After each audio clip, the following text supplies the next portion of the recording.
Bonjour et bienvenue à notre revue financière quotidienne du lundi. Voici ce qui fait la une sur les marchés aujourd'hui. Les marchés financiers vont probablement rester obsédés par la politique monétaire américaine, tandis qu'une accalmie dans la publication de données de premier plan met sous les projecteurs le calendrier de la semaine qui sera chargé de discours. Les positions spéculatives nettes sur les futures du Forex montrent que les positions courtes sur la sterling ont augmenté de 26K la semaine dernière pour atteindre 107K.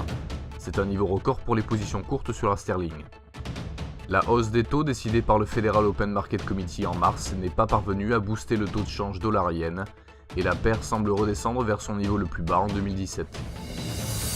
La paire euro-dollar est sous pression positive. Même si le SSI n'est toujours pas concluant, il montre tout de même que les traders prennent des positions courtes sur l'euro. La paire livre-dollar retrouve ses échanges positifs après avoir confirmé la cassure de la barre des 1,2339, ce qui est en faveur de la poursuite du scénario haussier. La paire dollar australien-dollar US a montré des échanges latéraux dans la perspective de s'éloigner de la résistance brisée du motif haussier. La paire dollar-yen décline après être restée sous pression négative, même si le SSI montre un équilibre entre les acheteurs et les vendeurs.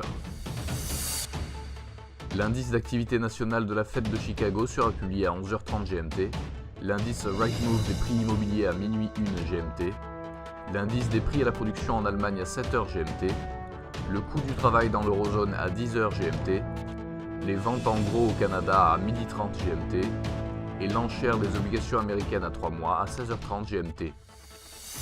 Nous espérons que vous avez apprécié nos perspectives marché de ce lundi. Nous vous souhaitons de la part de toute l'équipe une journée productive sur les marchés.